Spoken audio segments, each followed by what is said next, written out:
Cette conférence va maintenant être enregistrée. Bonjour à tous et merci d'assister à ce webinaire Silver Economy sur le 5e risque de la sécurité sociale en région. Donc en présence de Madame Anne Guénan, qui est fondatrice de la plateforme Bipop et également enseignante-chercheuse à l'UTC de Compiègne. Donc bonjour Anne. Bonjour Angélique, bonjour à tous. Et d'Alexandra Bertrand, qui est consultante Silver Economy à Eura Santé. Donc bonjour Alexandra. Bonjour. Donc pour introduire un petit peu le sujet, donc le 5e risque de la sécurité sociale a été acté le 7 août 2020 en lien avec la loi relative à la dette sociale et à l'autonomie. Donc elle doit s'articuler autour de la loi Grand Âge et sera mise en place courant 2021. Cependant, la loi Grand Âge prend un petit peu de retard. Il y a beaucoup de discussions autour, donc elle devait sortir ces semaines qui viennent de passer, mais malheureusement, elle a pris un peu de retard. Ce qu'on sait également du 5e risque, c'est qu'actuellement, il n'y a pas tous les secteurs qui sont touchés. On sait par exemple que le domicile n'est pas encore impacté par ça et que c'est surtout axé établissement de santé pour l'instant. Et pourtant, il y a une vraie dynamique Silver Economy territoriale au niveau du Nord et c'est de la région des Hauts-de-France. Et c'est pour ça qu'aujourd'hui, nous accueillons Anne et Alexandra pour mieux comprendre et savoir un petit peu ce qui se passe à ce niveau dans la région. Donc Anne, je vous laisse la parole. Merci merci Angélique, merci au cluster NSL de cette invitation. Et d'ores et déjà, en fait, je précise ma posture d'entreprise de l'économie sociale et solidaire vis-à-vis du 5e risque de la sécurité sociale. Notre mission, c'est de prévenir l'isolement des personnes en perte d'autonomie et on est aujourd'hui, on fait les mêmes constats que le gouvernement, c'est-à-dire que la crise sanitaire engendrée par la pandémie de Covid depuis mars 2020 bouscule profondément tout le système de santé, mettant en lumière une hausse des besoins pour la prise en charge des personnes âgées. Et d'ailleurs, selon le rapport LIBO, plus de 6 milliards d'euros seront nécessaires en 2024 et plus de 9 milliards en 2030 pour prendre en charge le grand âge et couvrir la perte d'autonomie de nos aînés. Donc les dépenses à venir sont nombreuses. Pour faire face à ces dépenses croissantes, donc le fameux projet de loi qui permettrait de créer cette 5e branche à la sécurité sociale, donc en plus de la maladie, maternité, accident de travail, famille et retraite, et donc permettrait de couvrir la perte d'autonomie face à la hausse de ces besoins de prise en charge des personnes âgées. Et maintenant, la branche autonomie, elle ne part pas de zéro, et elle oriente depuis des années des fonds gérés par la Caisse nationale de solidarité pour l'autonomie, qui verse aux conseils départementaux une partie des ressources pour contribuer justement à financer ces aides individuelles. Alors, où on intervient en fait aujourd'hui déjà, c'est que on sait que plus de 80% des Français souhaitent vieillir à domicile et bien vivre chez eux en toute dignité. Sachant qu'il y a un besoin d'améliorer la prise en charge des personnes âgées dépendantes, parfois handicapées à la fois chez elles ou en établissement de santé, sachant donc que ces coûts augmentent et ont été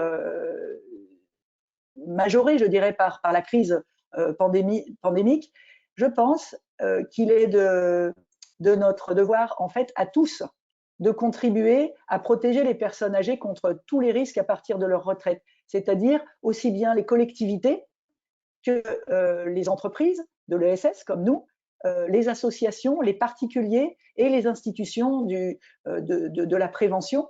C'est ensemble, en fait, qu'on va pouvoir se coordonner pour faire face à cette augmentation à la fois des besoins et des coûts et contribuer, et je pense que c'est notre posture là, c'est contribuer à alléger ces coûts pour la sécurité sociale, parce que c'est notre mission et je pense qu'on peut y contribuer. En tout cas, on a cette visée de pouvoir mesurer l'impact, même modeste, à l'allègement de ces coûts. Donc je présente aujourd'hui un dispositif qui contribue à prévenir l'isolement des personnes fragiles en perte d'autonomie, que ce soit par l'âge, la santé, le handicap ou plus récemment la fracture sociale. Donc je vais passer au diapo suivant. J'ai un contrôle à distance qui me permet normalement de le faire. Je veux bien un petit peu d'aide. Voilà. Donc, le constat, nous l'avons fait. Et notre posture, eh bien, je vais la présenter plus en détail dès maintenant. Nous proposons de soutenir une dynamique fédératrice en 3 pôles qui implique les décisions donc, de l'État via la CNSA et via donc les conseils départementaux et puis les partenaires de la prévention comme la CARSAT, la GIRCARCO, la MSA, Mutualité française, ARS.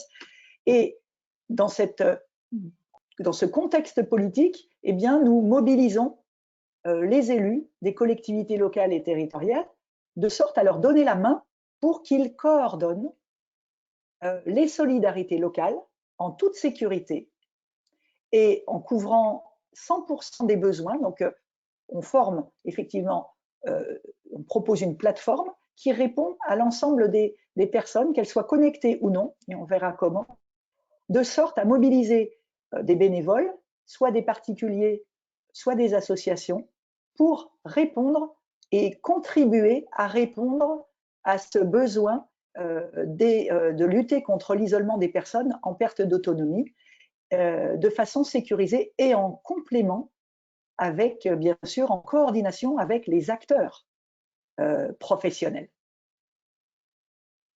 Notre enjeu, c'est d'accompagner l'évolution démographique souhaitée par plus de 80% de nos concitoyens âgés dans des conditions dignes et de favoriser la mobilité des personnes isolées sur les territoires ruraux ou périurbains prioritaires. Le dispositif que nous mettons en œuvre pour les collectivités se présente de la manière suivante. Il y a un back-office, donc un accès espace membre pour les territoires qui permet de qualifier des bénévoles, donc de constituer un groupe de bénévoles qui va être recommandé, rencontré par le territoire, avec un taux de couverture de 100% des seniors, puisque pour les personnes qui n'ont pas accès à Internet, le territoire est un relais des demandes sur ce back-office pour diffusion auprès de toutes les associations et de tous les bénévoles particuliers qui se sont engagés et qui ont été qualifiés sur le territoire. C'est un tableau de bord donc, qui permet de rendre visible des choix d'action pour l'ensemble de la population. Et nous avons aussi comme particularité d'offrir un accompagnement humain sur le territoire, donc créer un emploi sur les territoires pour faciliter la mise en œuvre de cette plateforme de coordination locale qui accueille finalement l'ensemble de ces acteurs.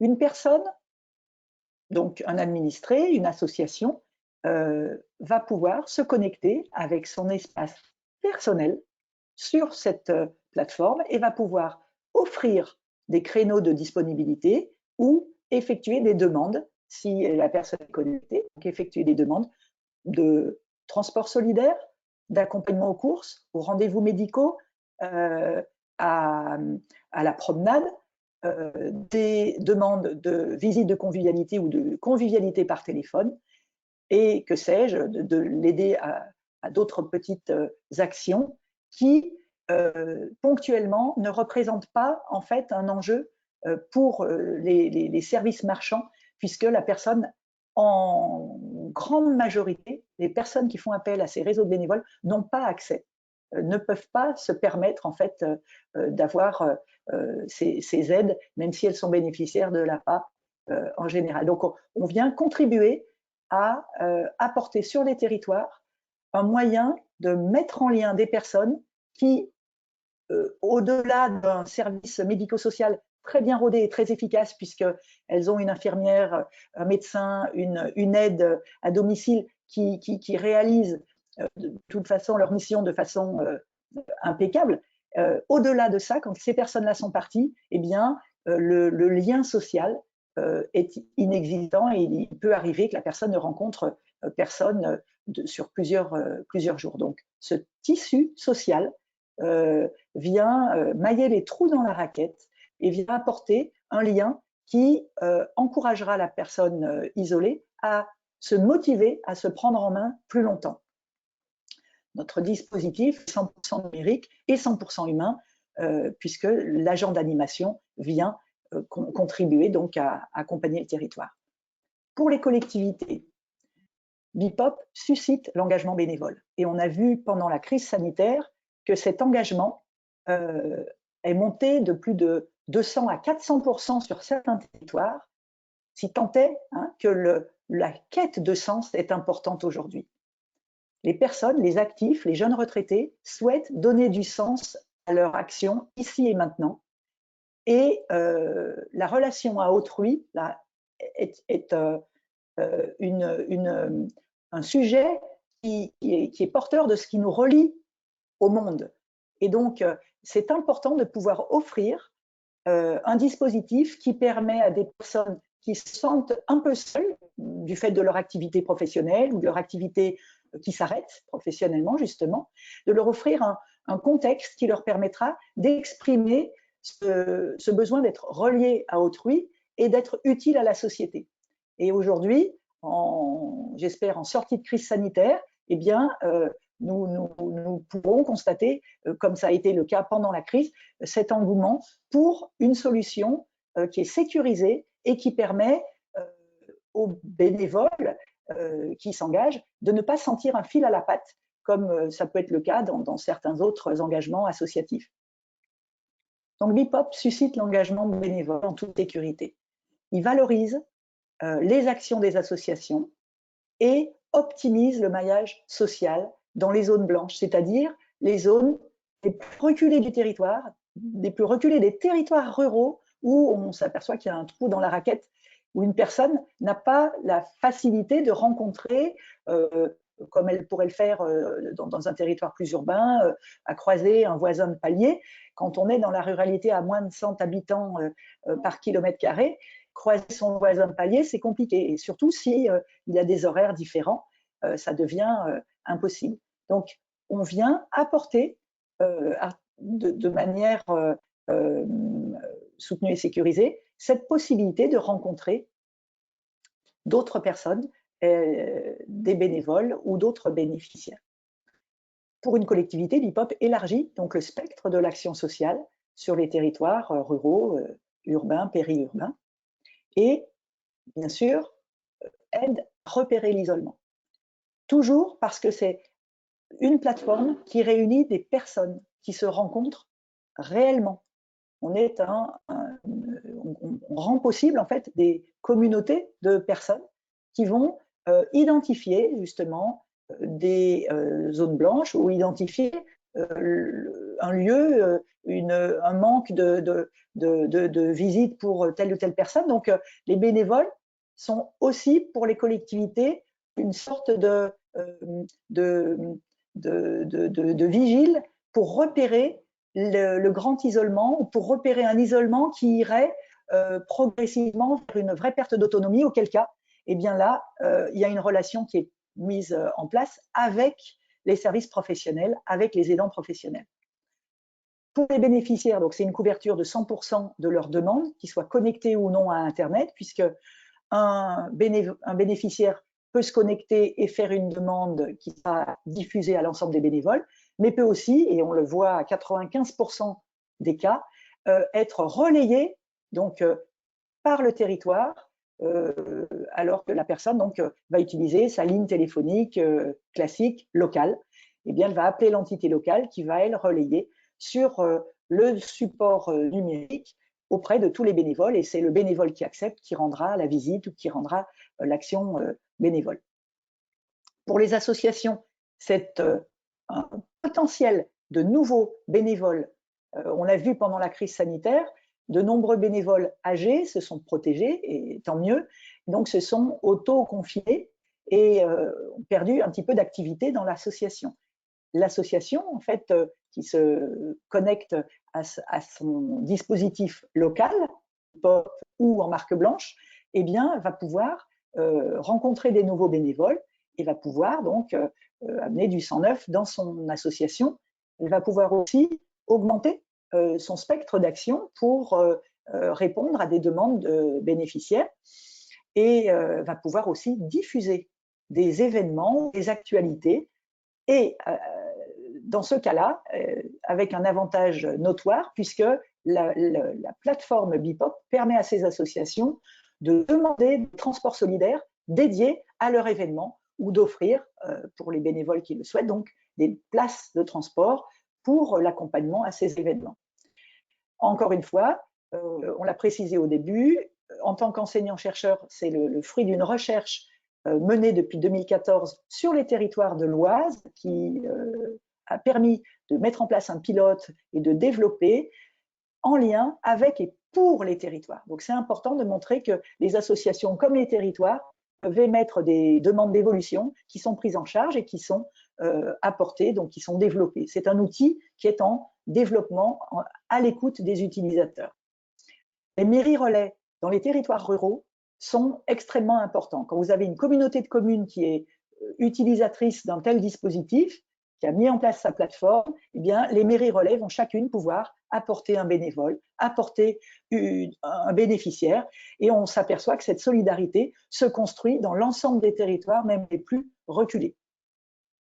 Un exemple, alors, dans l'Ain, et je vais passer très vite, on voit que l'accompagnement par l'agent d'animation eh bien, montre une activité croissante. On a les 2 phases de confinement qui sont effectivement montrées là par les 2 baisses d'oxygène.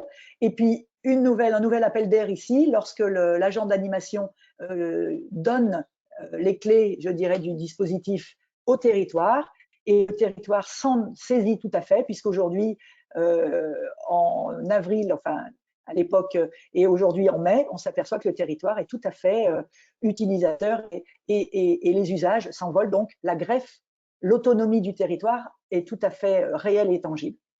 Et on s'aperçoit également que le nombre de bénéficiaires, le nombre de bénévoles augmente de manière régulière.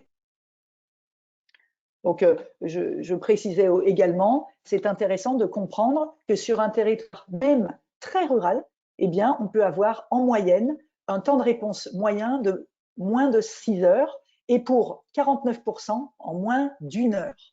Donc, il y a une réactivité de la part des bénévoles qui est symptomatique de notre époque. On a envie de rendre service, on a envie de se sentir utile. Donc, cette solidarité, elle est réactive et elle contribue à réduire l'isolement et donc à reporter, je dirais, les besoins de prise en charge par la collectivité et par la sécurité sociale. Si on peut avancer, aider les personnes fragiles à se prendre en main plus longtemps via un tissu social, je pense qu'on contribue à prévenir l'isolement et on contribue à alléger cette facture pour la collectivité. La ventilation des types de services, c'est intéressant de les connaître, elle varie selon les territoires. Ça peut être de l'accompagnement à la promenade, de la lecture à voix haute, du portage de livres, de courses, de la visite de convivialité, de l'aide administrative, de l'accompagnement, alors moins d'accompagnement actuellement, puisqu'on est encore en crise sanitaire et on va y aller progressivement. On s'aperçoit que les territoires réouvrent donc les actions de solidarité. Vous pouvez vous rendre sur le site www.bippop.com et consulter les actualités avec des entretiens, dont celui de Marc Péchou, maire de Trévoux, qui témoigne justement de son autonomie actuellement sur sa prise en main et la dynamique de solidarité qu'il a réussi à mettre en place sur son territoire. Vous avez ici un exemple de plateforme en marque locale, puisque vous pouvez aller effectivement voir sur bippop.com, mais sur les Alpes-Maritimes, par exemple, il s'agit de monvoisin06aducoeur.fr. Sur le Rhône, il s'agit de vivre en Haut-Beaujolais bénévolat.fr. Sur Angerville ou sur Ouascal, vous avez aussi d'autres plateformes, sur le Bas-Rhin, sur la Gironde et un certain nombre d'autres territoires, puisqu'aujourd'hui, Bippop est déployé sur 10 départements et couvre 998 communes avec plus de 22 700 actions bénévoles réalisées. Donc on se rend compte que la plateforme Bipop répond à un véritable enjeu national et contribue de cette manière-là à limiter, dans la mesure du possible, comme elle le fait aujourd'hui en étant, comment dire, en étant soutenue par les territoires qui bénéficient d'aide de leur département via la conférence des financeurs, on s'aperçoit que les territoires, eh bien, sont équipés pour diffuser sur leur territoire et déployer en fait une véritable communauté de solidarité qui vient contribuer à réduire la facture de la collectivité pour la prise en charge de la perte d'autonomie et la prévention de l'isolement lié à cette perte d'autonomie. Voilà, j'ai terminé ma présentation et je pourrais revenir sur des diapositives si besoin en fonction des questions. Je vous remercie beaucoup. Et moi, j'ai une petite question, Anne, parce que vous m'aviez parlé de votre participation à la consultation loi Grand Âge. Est-ce que vous pouvez en parler, dire quelques mots dessus? Enfin, voilà.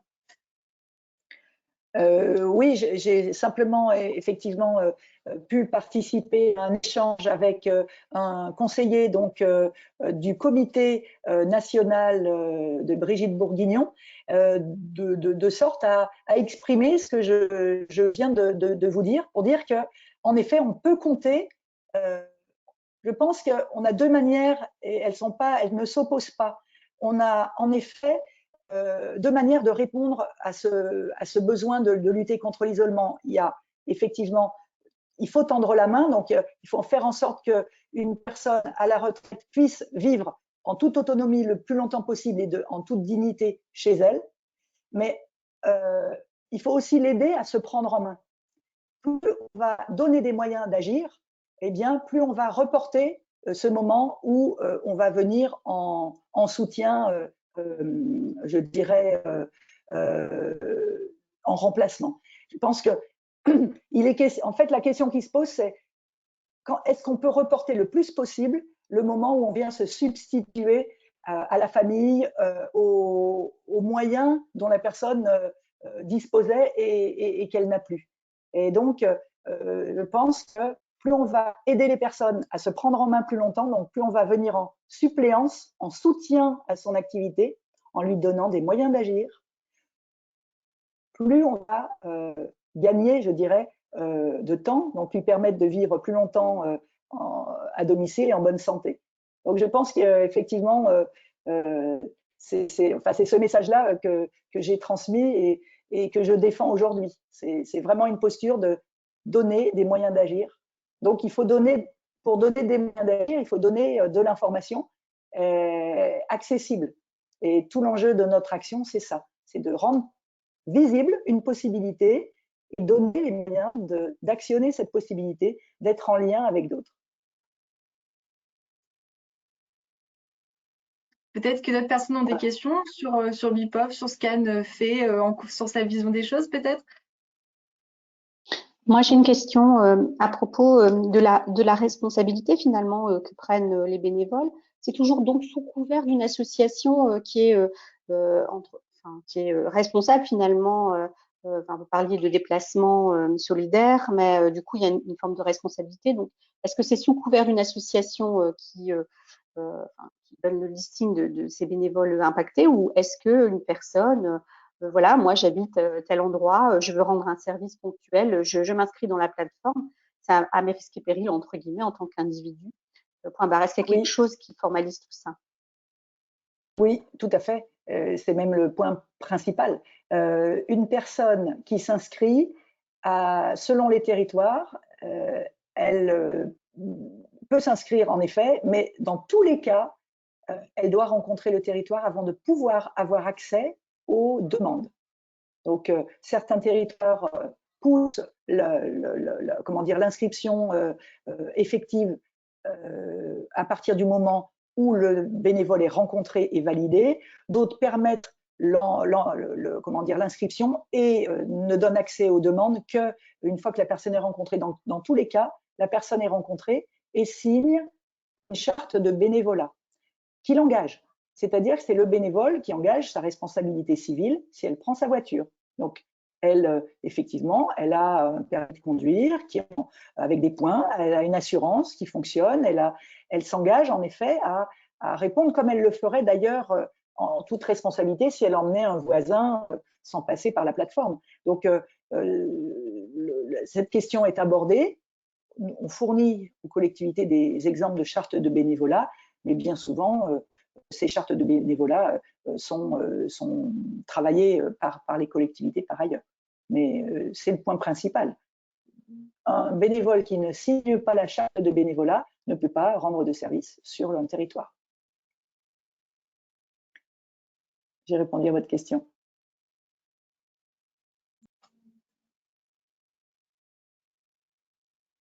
Bonjour. Bonjour. Agathe Nero. Bon, moi, j'ai quitté les bancs de l'UTC il y a 8 ans déjà, donc ça me fait toujours plaisir de toujours communiquer avec mes anciens enseignants-chercheurs. Moi, je voulais vous demander d'abord une question plutôt concrète. S'il y a des personnes qui n'osent pas demander de l'aide, en fait, j'ai l'impression que c'est aussi un sujet, malheureusement, même si le sentiment d'isolement est là, on n'ose pas toujours demander, on a parfois le sentiment de déranger.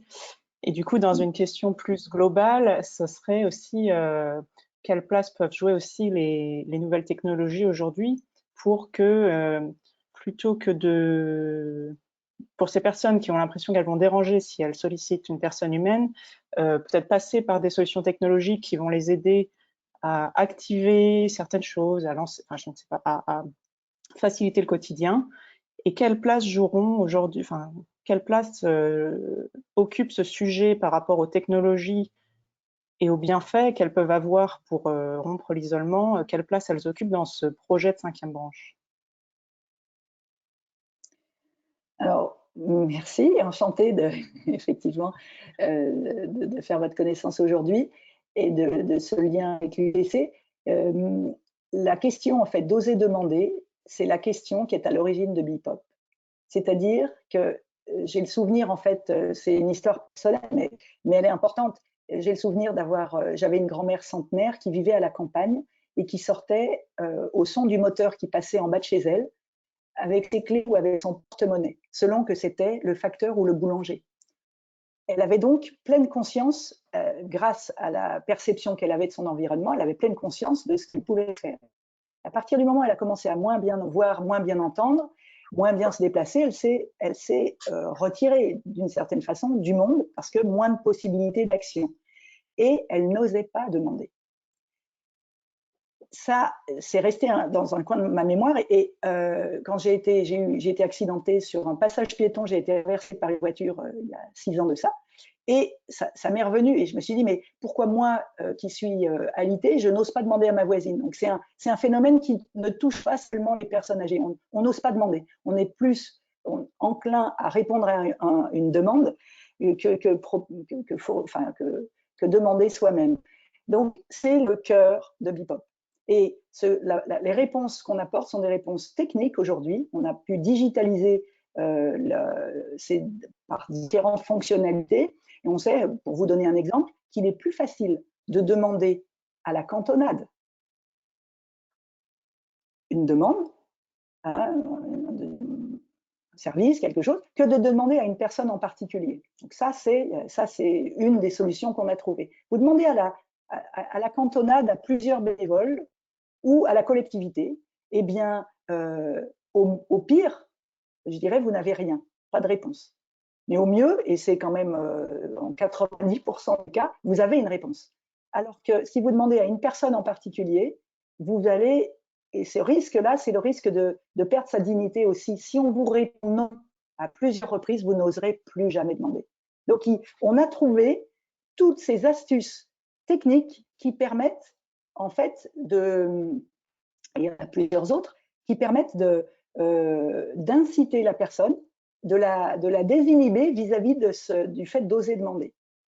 Donc ça c'est la première réponse, enfin la première question. vous vouliez faire un lien justement avec la 5e branche. Ben, je pense que de toute façon, la branche autonomie, elle ne part pas de zéro. On rajoute effectivement officiellement cette 5e branche, mais aujourd'hui, la CNSA, elle verse aux conseils départementaux déjà une partie des ressources pour contribuer à financer les aides individuelles. Donc, je pense à la PCH pour les personnes handicapées, l'allocation personnalisée pour l'autonomie, donc pour les personnes âgées, dont je parlais tout à l'heure, les actions de prévention, les maisons départementales des personnes handicapées. Donc, elles contribuent déjà à aider les personnes âgées à mieux vivre à domicile, mais en apportant justement ce dont les personnes ont besoin, parce que sans cette aide, elles ne pourraient pas vivre. Et notre posture, elle est justement de venir en suppléance. C'est-à-dire qu'on a, je dirais, cette posture de substitution. Quand la personne ne peut pas, il faut que la collectivité, donc la société, donc la sécurité sociale, apporte ce dont la personne a besoin. Et en parallèle, eh bien, tous les systèmes qui vont pouvoir contribuer à alléger cette dette, parce que ça va être un coût phénoménal, tous les systèmes qui vont pouvoir contribuer par le lien social, par donc la proximité, la solidarité locale qui s'organise et qui rend service aussi bien aux bénévoles qu'aux bénéficiaires. C'est ça qui est important de comprendre. C'est-à-dire que cet engagement bénévole, il est nécessaire. Le lien humain est nécessaire. Et on l'a vu pendant la crise sanitaire, il donne un sens à nombre de nos concitoyens qui ne le trouvent pas dans leur activité professionnelle ou qui n'ont plus d'activité professionnelle et qui, de fait, pendant leur retraite, se retrouvent seuls. Donc, ces plateformes-là mobilisent, en fait, les solidarités au service donc de la suppléance en complément de la substitution. Très bien, merci. J'ai une autre question par rapport à justement ce lien avec peut-être des services un peu plus experts. Le bénévole peut être un peu une sentinelle aussi d'une fragilité qui s'accentue ou d'une perte d'autonomie, d'autant plus s'il y a une forme de récurrence finalement dans l'aide qu'il peut apporter à une personne. Est-ce qu'il y a dans la plateforme des endroits pour poser ces alertes ou peut-être des temps de formation avec les bénévoles pour les inviter ou les inciter à relayer les bons messages au bon moment sur cette fonction-là en particulier? Oui, c'est une très bonne question. Donc, c'est le cas. Hein. Vous avez employé le mot juste. C'est la sentinelle, en effet. Je parlais de repérage. Alors, on pourrait implémenter et faire un tout digital. Notre choix, c'est de mettre en place effectivement ces plateformes numériques pour aider à la mise en relation des bénévoles, des bénéficiaires, des personnes qui aident et des personnes aidées, mais de garder aussi le lien entre les élus, les associations et les bénévoles et bénéficiaires de façon régulière. Donc, ils se rencontrent et lors de ces rencontres, eh bien, s'expriment les repérages qui ont eu lieu, les points de vigilance, les expériences, parce qu'un bénévole peut s'engager dans le bénévolat mais ne sait pas effectivement que ça l'engage ou ne sait pas les limites. C'est pas une personne qui est corvéable à merci non plus. Il faut savoir les limites d'un bénévolat. Il faut que ça reste un plaisir, un don contre don. Et donc, on forme les bénévoles et on s'aperçoit aussi que nos agents d'animation forment aussi les bénéficiaires à considérer le bénévolat comme du don contre don, donc avant tout motivé par le plaisir de la rencontre et pas comme une relation maître-valet, voire maître-esclave, comme on le voit parfois. Donc, il y a une vraie, comment dire, il y a un vrai rôle des territoires et les agents d'animation et de développement ont ce rôle de formation aux côtés des associations, parce que le but, c'est que les territoires soient autonomes à 18 ou 24 mois, avec les associations qui, justement, jouent ce rôle d'accompagnement. Donc, il y a souvent une ou deux associations qui jouent ce rôle d'accompagnement du territoire pour former les bénévoles, pour les accompagner, pour les écouter, pour animer cette communauté, en fait, qui représente, pour moi, au-delà du PIB, la valeur d'un territoire se mesure à ses externalités positives. C'est ça le bien commun. Et il faudrait qu'on arrive à le mesurer. La qualité d'une dynamique de solidarité sur un territoire, mais c'est extraordinaire. C'est des territoires où il fait bien et bon vivre et bon vieillir d'une certaine manière. Ça, on ne le dit pas assez. Je pense que c'est ensemble que nous réussissons à construire des territoires dans lesquels nous avons envie de vivre. Merci. J'ai une autre question, parce que j'ai vu apparaître sur une slide la question de la mesure de l'impact social de cette plateforme, alors qui revêt différents noms, mais du coup, c'est quelque chose que vous mutualisez complètement les résultats. Comment ça se joue finalement, cette mesure de l'impact social? C'est une question extrêmement délicate, je trouve. Oui, complètement. Et puis, d'ailleurs, mesurer l'impact, c'est très prétentieux. Donc, je pense qu'il faut avoir une position très modeste. On peut mesurer de plusieurs manières. On peut déjà mesurer l'activité. Donc, d'une certaine manière, indiquer que la moitié des actions bénévoles sont acceptées en moins d'une heure, c'est déjà mesurer un certain impact de notre action donc, sur les territoires. Ça, c'est une mesure d'activité. Donc, on peut aussi mesurer l'âge des personnes qui demandent, qui offrent de leur temps. Et ça nous donne un diagnostic, finalement, des besoins d'un territoire vis-à-vis de cette action sociale élargie. Mesurer l'impact, c'est aussi au-delà.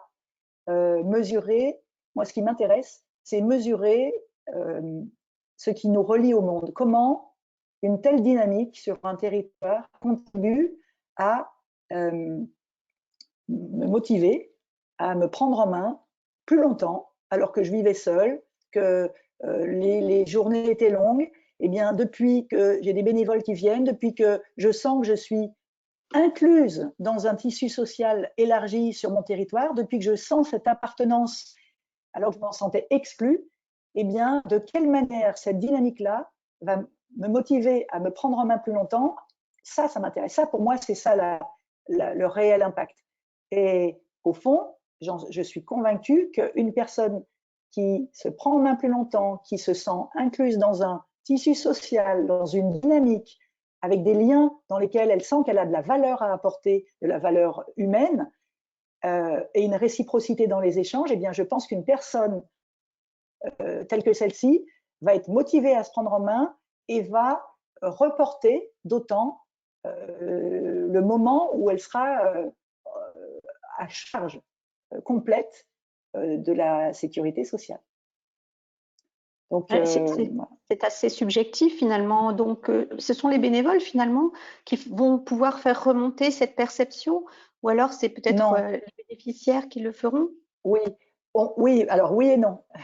On ne compte pas sur les bénévoles pour le faire parce que ce n'est pas leur rôle, mais ils le font de toute façon, de façon qualitative dans les échanges. Donc, les territoires veillent à ce qu'effectivement les bénévoles se sentent bien et les bénéficiaires soient effectivement tenus dans ce tissu social.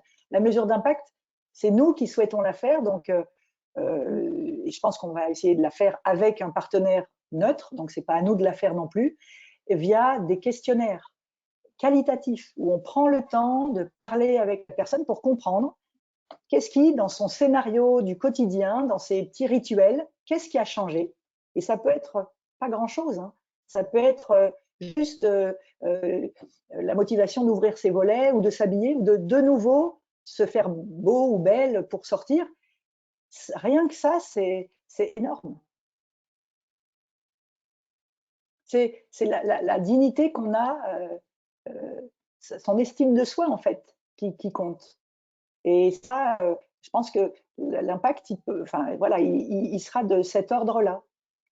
Et puis, il faut aussi mesurer l'impact de l'engagement bénévole auprès des bénévoles. Et puis, l'impact aussi auprès des collectivités, parce qu'une collectivité qui avait fait des promesses de campagne et qui sont louables, mais qui n'a pas d'outils, c'est pas évident d'activer une telle dynamique. Donc, on vient aussi pour soutenir des politiques vertueuses et apporter l'outil qui permet de les rendre opérationnels. Donc, je pense que ça peut aussi avoir un impact sur la manière dont les élus se sentent en confiance pour mener et pour développer ces dynamiques solidaires. D'accord, donc du coup, cette mesure d'impact, vous allez la travailler, elle va arriver après un temps de fonctionnement et elle sera proposée du coup à tous les porteurs potentiellement, ou en tout cas, ils seront tous associés à ce travail-là. Exactement, exactement.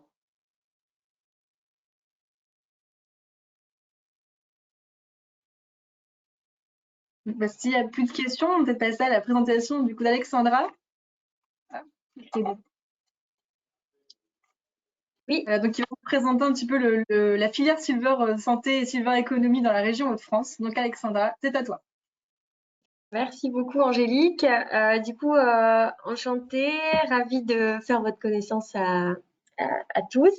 Donc, moi, je suis Alexandra Bertrand, je suis consultante en Silver Economy au sein du GIE Eurasanté. Donc, je suis plutôt sur des missions d'accompagnement des entreprises via de la réalisation d'études, et également sur du pilotage de projets nationaux ou européens en lien avec la Silver Economy, que ce soit les aidants, la démence, les soins à domicile ou encore les enjeux liés à l'habitat.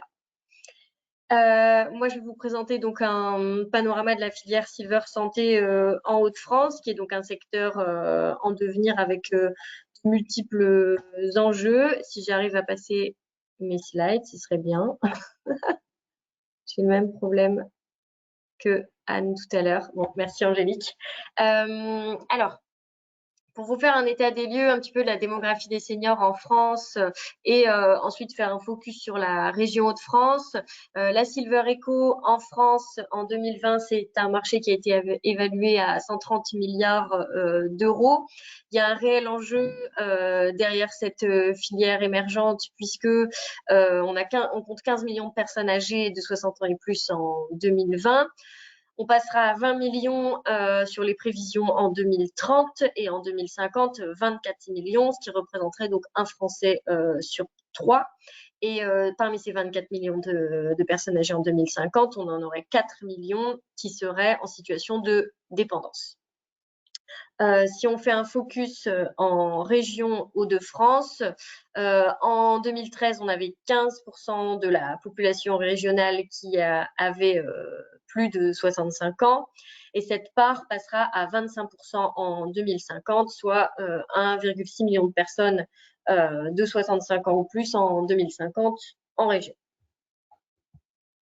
Bon, alors normalement c'est écrit que j'ai le contrôle, mais j'arrive pas du tout. Ah voilà.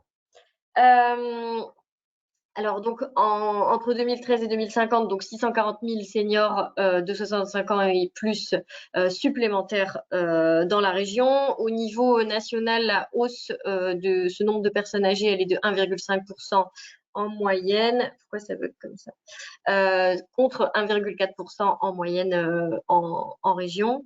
Donc on a vraiment des prévisions finalement qui explosent et un réel enjeu finalement à s'atteler aux enjeux notamment de la prévention et aussi de la dépendance puisque la part de personnes dépendantes va vraiment augmenter sur divers sujets que j'ai pu citer tout à l'heure.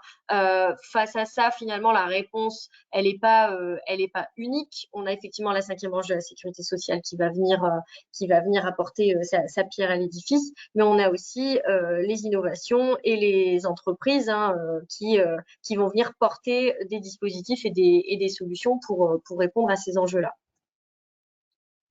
Alors, en région Hauts-de-France, on s'est attardé sur la filière Silver Santé, puisque donc à Eurasanté, on est vraiment axé sur la nutrition et la santé. On met de côté les thématiques qui seraient par exemple liées aux loisirs destinés aux seniors. Donc, si on fait un focus Silver Santé en Hauts-de-France, les entreprises, on en compte 200. Ça représente 10 000 emplois en région et ça représente 500 millions d'euros de chiffre d'affaires. On a dressé un profil type de l'entreprise Silver Santé en région Hauts-de-France. Le profil type de l'entreprise, c'est une PME qui travaille dans le secteur du soin à domicile ou du matériel médical avec un effectif en général qui est au moins supérieur à 15 salariés et un chiffre d'affaires qui est situé au-delà d'1 million d'euros. Pourquoi c'est un secteur qui est dynamique? Donc, comme je l'ai dit tout à l'heure, puisqu'il y a un enjeu au niveau démographique avec une hausse de la population âgée, il y a une vraie demande aussi de solutions. Il y a une vraie appétence pour les différentes solutions qui sont proposées à destination, que ce soit des seniors ou des professionnels de santé qui gravitent autour des seniors ou des aidants, qui soient professionnels ou qui soient familiaux. On a un impact favorable finalement des solutions proposées aux personnes âgées. Nous, chez Eurasanté, on organise des expérimentations d'innovation régulièrement au sein d'établissements sociaux et médico-sociaux de type EHPAD ou résidence autonomie. Pourquoi? Puisque les projets qui sont proposés en Silver Economy doivent répondre vraiment à un besoin de terrain et émane souvent d'une problématique personnelle rencontrée par la famille ou par les aidants, mais qui n'est pas une problématique personnelle qui est nécessairement à généraliser à toutes les personnes âgées du territoire. Et donc, il est important en Silver Eco d'aller vérifier, d'aller tâter le terrain et d'aller vérifier si le besoin qu'on a identifié de son expérience personnelle, on peut l'élargir finalement à l'ensemble de la population âgée. Et on constate finalement parmi les innovations qu'on porte et qui ont retenu un intérêt pour les personnes, les bénéficiaires concernés, on a vraiment un impact favorable de ces innovations dans le quotidien, que ce soit de la personne âgée ou de ses encadrants, si je puis dire, pour une personne qui serait en situation de dépendance. Et on a un enjeu aussi de structuration de la filière Silver Eco. On a des initiatives en fait qui sont assez morcelées sur l'ensemble du territoire, avec quand même des structures extrêmement dynamiques. Je pense à Edge Economy et je pense aussi à Silver Valley sur plutôt le bassin parisien. On a beaucoup d'initiatives finalement sur l'ensemble des territoires qui sont morcelés, et on a aussi France Silver Eco qui est une très grosse entité qui porte un peu aussi la filière, qui a fait une démarche de labellisation, si je peux dire, des régions impliquées en Silver Eco. Pour l'instant, nous, en Hauts-de-France, on n'est pas engagé dans un label avec France Silver Eco de région Silver Eco. En revanche, la région, elle est quand même extrêmement dynamique, et par l'intermédiaire de l'élu en charge de la vie étudiante et de la Silver Economy, qui est monsieur Grégory Temprement, et qui est très actif et très à l'écoute sur les différents projets que Eurasanté porte, mais également d'homologues et de partenaires d'Eurasanté qui portaient en Silver Eco. Et donc, on n'est pas une région homologuée, région Silver Eco, mais notre système ici, c'est plutôt la région ne porte pas elle-même des projets, mais elle délègue plutôt le portage de projets innovants en Silver Eco et la dynamisation de la filière à des entités telles que Eurasanté.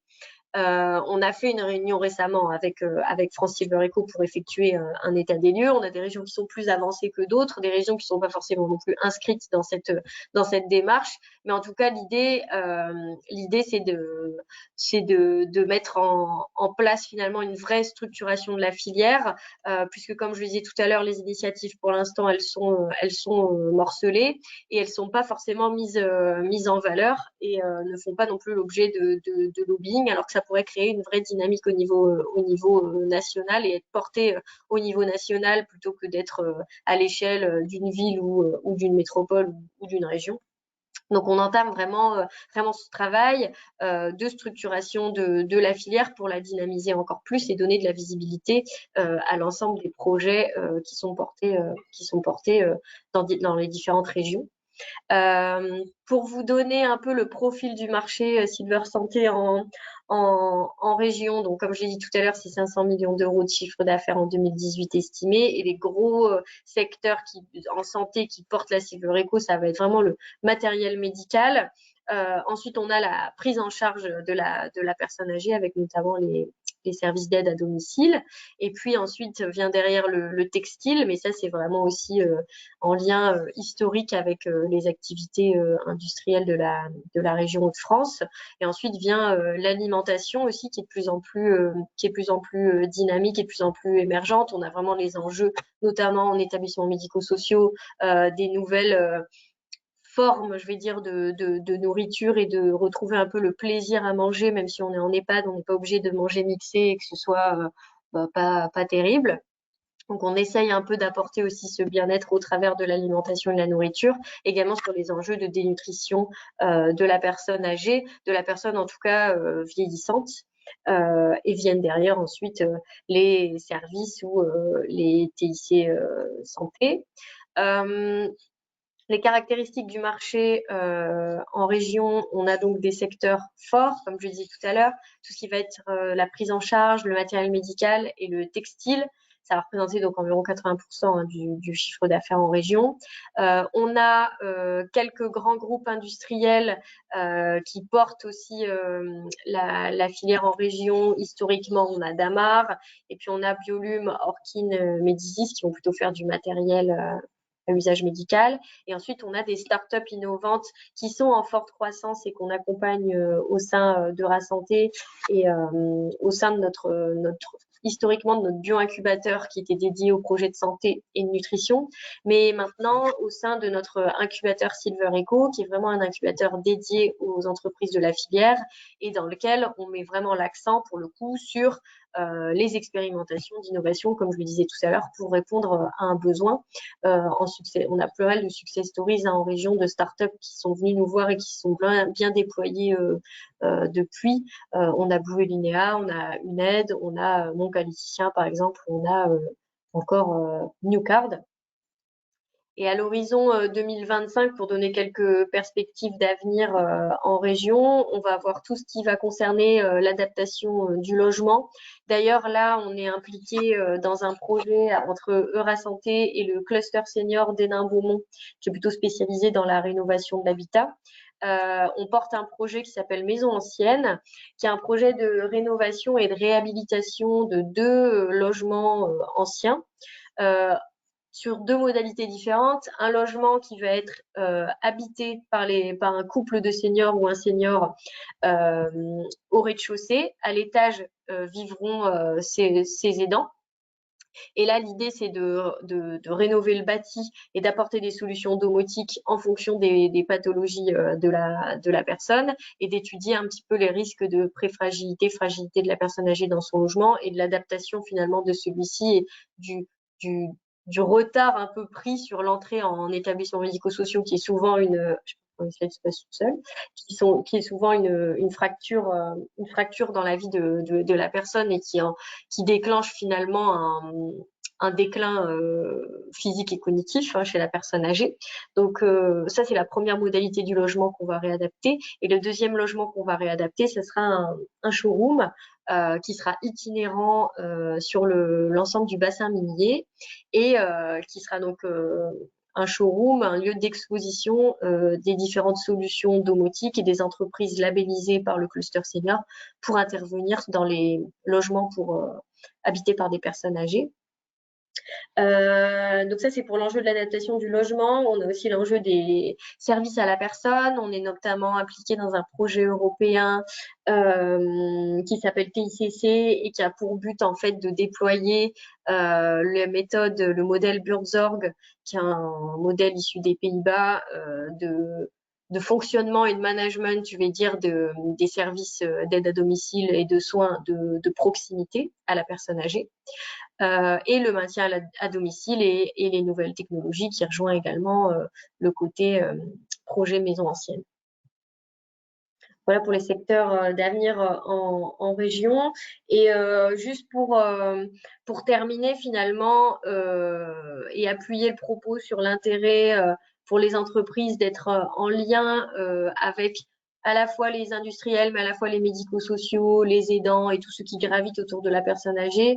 C'est important effectivement de favoriser une co-conception pour faire naître des produits et services de demain à destination des personnes âgées. Ce ne sont pas des innovations qui doivent venir de nulle part et c'est des solutions qui doivent être rapidement testées très tôt dans leur stade de développement. L'idée, c'est de se dire que Déjà, il faut penser la solution pour les utilisateurs finaux. En Silver Eco, le prescripteur n'est pas forcément le financeur et n'est pas forcément non plus l'utilisateur de la solution. Donc, on doit vraiment se focus sur son utilisateur final, mais on ne doit pas oublier les différentes strates en fait d'interlocuteurs qu'on aura au sein de son projet.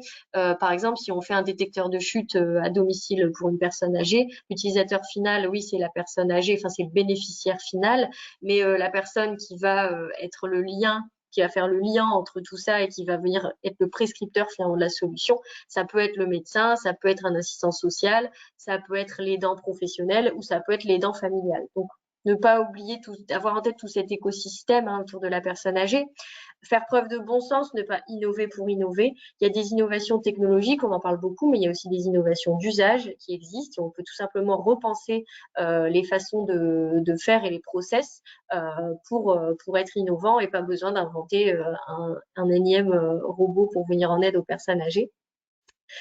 Co-construire avec les usagers pour avoir une solution qui réponde vraiment à des besoins réels, se tourner aussi vers les innovations pour les aidants, puisque comme je le disais tout à l'heure, les aidants sont très souvent les prescripteurs de solutions finales à destination des personnes âgées, donc c'est vraiment à eux qu'il faut s'adresser, qu'ils soient professionnels ou familiaux, et en plus, eux, ils ont vraiment en tête les besoins et les problématiques rencontrées au quotidien pour les personnes âgées.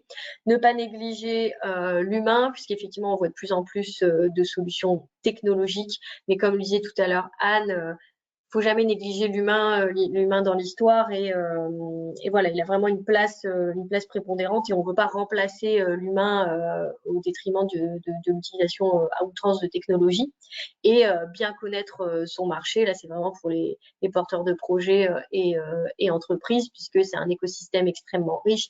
J'ai cité les prescripteurs, les utilisateurs et les financeurs et dans ces trois axes, il y a énormément d'acteurs qui soient publics, qui soient privés, qui soient institutionnels. Et donc, il faut bien connaître son marché et le milieu dans lequel on évolue si on veut s'inscrire et proposer un projet efficace en Silver Eco qui réponde à de vrais enjeux et être pertinent par rapport aux nouveaux enjeux que va poser le vieillissement démographique d'ici quelques années. Je voulais donner aussi, pour finir, quelques perspectives des champs d'application de l'innovation santé. Ça peut être le champ de l'animation ou du divertissement. Et là, je donne différents exemples. On rencontre de la réalité virtuelle, des vélos connectés, plus pour de l'activité physique, des tablettes tactiles, des robots compagnons ou des gazettes, je pense à Familéo. Sur les activités de la vie quotidienne, les verres connectés, les assistants vocaux, les exosquelettes, les brosses à dents innovantes pour le personnel, pour les résidents d'EHPAD. Le soin et la prévention avec la télémédecine, les stimulations cognitives, les piluliers connectés, les rails qu'on peut mettre au plafond pour aider au lever. Et l'axe aussi sécurité, dans lequel on retrouve aussi l'enjeu de l'adaptation du domicile avec les détecteurs de chute, des chemins lumineux pour éclairer la nuit, les lampes connectées, les lits connectés, etc., etc. Voilà pour ma part, j'ai terminé ma présentation. Je ne sais pas s'il y a des questions. En tout cas, je vous remercie pour votre écoute. En tout cas, merci Sandra pour cette présentation. Donc là, s'il y a des questions, j'invite les personnes à les poser.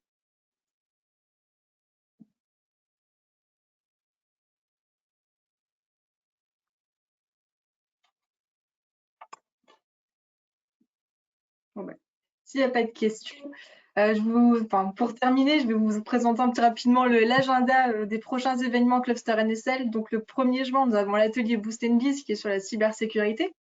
Le 9 juin, la soirée Investinov qui aura lieu à Marc-en-Barœul. Un atelier sur l'intelligence artificielle le 17 juin. Un jeudi DRH le 17 juin. Un atelier santé le 22 juin. Et enfin, notre assemblée générale Clubster NSL le 1er juillet. Voilà. Donc, n'hésitez pas à vous inscrire à ces événements si ça vous intéresse et surtout d'aller faire un tour sur le site Clubster NSL où vous aurez vraiment accès à tout l'agenda et vous pourrez vous inscrire directement via ce site. En tout cas, je vous remercie. Je vous remercie de votre participation. J'espère à bientôt. Oui. Oui, je disais, la soirée Investinov sera en présentiel? Normalement, oui. On essaie de la faire en présentiel. D'accord, ok, très bien. Bon, merci en tout cas pour la présentation. C'était plutôt clair et enrichissant. Merci à vous et j'espère à bientôt. Merci. À bientôt, au revoir. Merci. Au revoir.